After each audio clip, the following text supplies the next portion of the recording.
Kata Abdullah Hehamahua, Muslim itu dilarang tepuk tangan. Soalnya tepuk tangan katanya adalah budaya Yahudi. Hal ini dikatakan oleh Hemahua yang juga mantan penasehat KPK di depan kader Partai Masyumi Reborn yang baru dideklarasikan, dan Hemahua termasuk salah satu tokohnya di sana. Saat saya mendengar omongan itu, saya langsung tepuk tangan. Ada orang seperti ini memang selalu kreatif mencari tema-tema aneh ketika dia bicara soal agama. Akibatnya kita yang denger sering ketawa. Meski mereka nggak melawak, mereka itu serius. Saya nggak bisa ngebayangin ya, agama yang mulia ini sampai ngurusin orang tepuk tangan. Iya, Tuhan sudah memberi tuntutan hidup pada manusia melalui agama. Tapi masa sih soal tepuk tangan masih juga diurus Tuhan? Masa Tuhan kalah sama pramuka? Kayaknya Tuhan kurang kerjaan banget dari kacamatanya Hemahua. Terus kemudian yang terjadi apa? Yang terjadi omongan ini jadi bahan tertawaan kita semua. Agama ngurusin tepuk tangan. Saya ingat juga ketika seorang penceramah, Syafiq Rija Basalamah, mengharamkan orang memakai jersey klub sepak bola, khususnya Manchester United. Kalau dia pakai bajunya klub itu, kira-kira setannya masuk ke dia, sehingga dia main bolanya itu seperti setan merah gitu, momen seperti itu jamaah. Wallahu a'lam. Jadi yang pertama, kalau bicara dengan logo tersebut harus dihilangkan. Kita itu disuruh berlindung dari setan. Antum pakai setan. Alasannya apa? Alasannya karena sebutan MU itu setan merah. Lu bayangin, karena sebutan seperti itu, kata Rija Basalamah, Muslim dilarang mengidolakan MU. Haram bersekutu dengan setan, ujarnya. Meskipun cuma sekedar setan merah. Saya yakin Rija Basalamah juga akan mengharamkan kita makan rawon setan atau es pocong. Pada kali lain, ada lagi seorang yang namanya Zainal Abidin. Dalam ceramahnya, Zainal mengharamkan lagu Balonku Ada 5. Alasannya apa? Karena di lagu itu yang meletus balon hijau. Dan hijau menurut Zainal adalah mewakili Islam. Jadi lagu itu adalah lagu yang membenci Islam karena balon hijau meletus. Dor. Anak-anak kecil sejak umur TK aja sudah dilatih untuk benci Islam. Balonku ada 5, rupa-rupa warnanya. Yang meletus balon apa? Hah? Yang meletus apa? Ijo. Hatiku sangat kacau. Loh, Islam itu bikin kacau aja. Tinggal 4 pegang erat-erat. Apa? Merah, kuning. Nah, bukan cuma lagu itu, Zainal juga mengharamkan lagu Naik-Naik ke Puncak Gunung karena dalam lagu itu di kiri kanan ada pohon cemara dan pohon cemara dibuat sebagai pohon Natal. Belum lagi informasi-informasi lucu tentang sejarah yang menjejali kita. Candi Borobudur dibilang peninggalan Nabi Sulaiman. Kartini katanya dulu pakai jilbab seperti Nena Warisman, atau Mahapatih Gajah Mada katanya dulu adalah seorang tokoh Islam, nama aslinya Gaj Ahmada. Banyak banget kelucuan-kelucuan yang lebih lucu. Dan yang paling lucu adalah minum pipis onta. Kalau yang ini saya nggak bisa komentar, lagi puasa, jijik.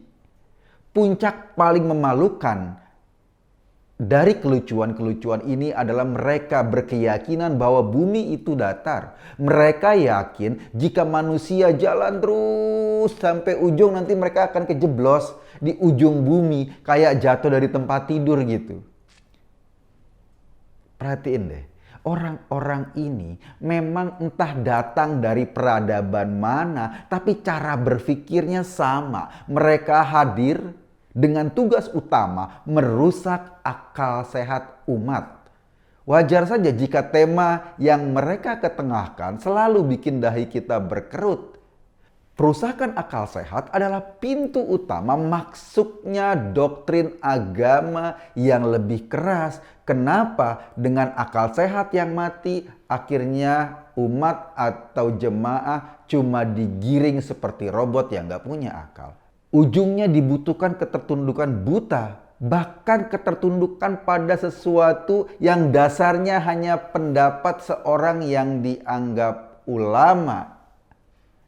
Ketika akal sehat menghilang dari umat nggak bisa berpikir cerdas, otomatis rasa kemanusiaannya juga akan lenyap maksudnya.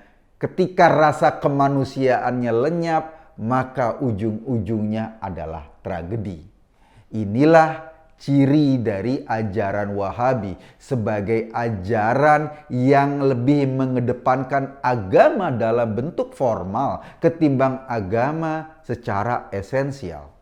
Ketika dalam kitab suci ada sebutan pada dahi mereka ada tanda-tanda orang bersujud, maka mereka langsung menggosok-gosokkan jidatnya saat bersujud biar muncul tanda hitam, biar sesuai dengan omongan Quran.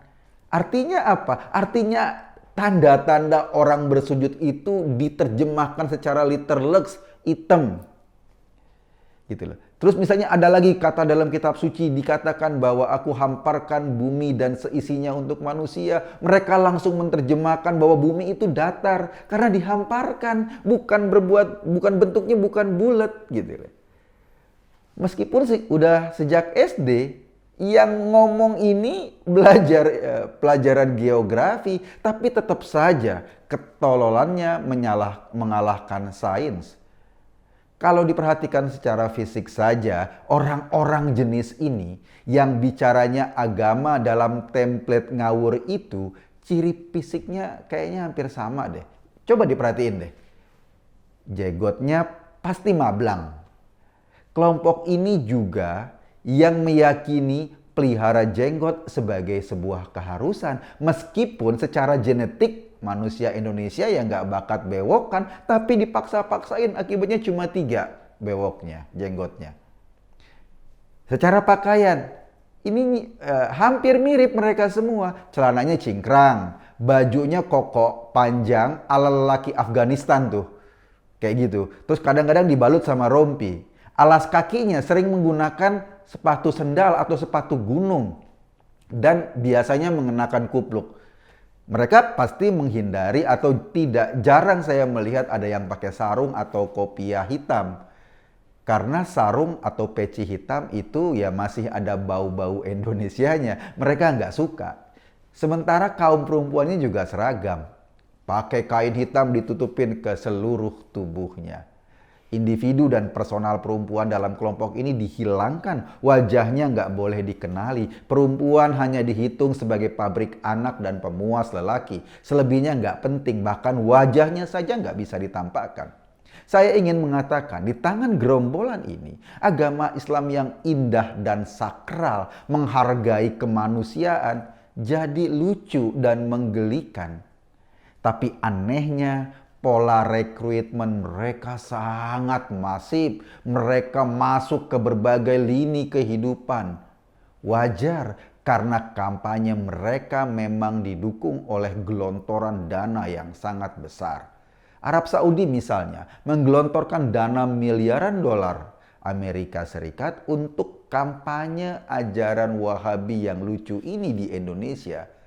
Tujuannya agar bangsa kita semakin bodoh dalam beragama dan ujung-ujungnya semakin beringas juga. Tapi karena dananya besar mereka pintar.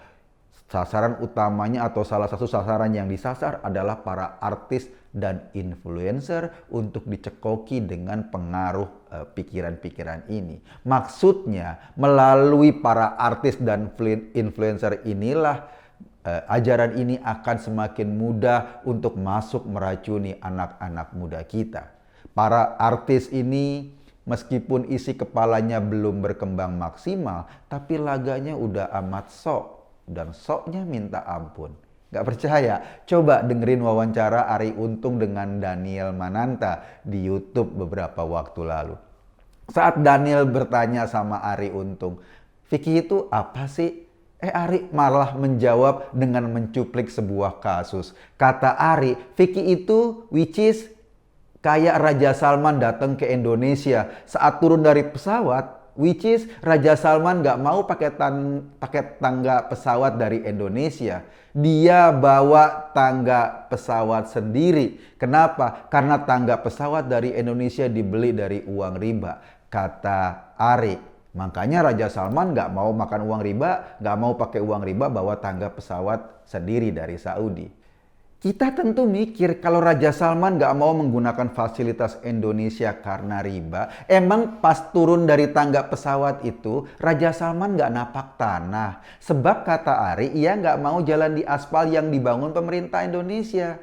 Tuh kan, gara-gara Ari, Raja Salman jadi sejenis kuntil anak atau dedemit, kakinya ngambang. Tapi begitulah ciri mereka, keanehan demi keanehan disemburkan tanpa malu, agama tanpa akal disodorkan sebagai alternatif untuk kita percayai tanpa bisa kita telaah. Tujuannya agar umat Islam semakin kopong otaknya. Kalau sudah kopong, mereka akan meyakini tepuk tangan hukumnya haram dalam Islam, seperti kata Pak Abdullah Hehamahua. Kalau gitu kan kasihan Pak Tarno, ia bakalan masuk neraka.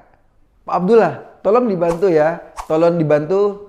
Prok. Jadi apa? Jadi Partai Masyumi Reborn. Saya Kakun tadi, terima kasih.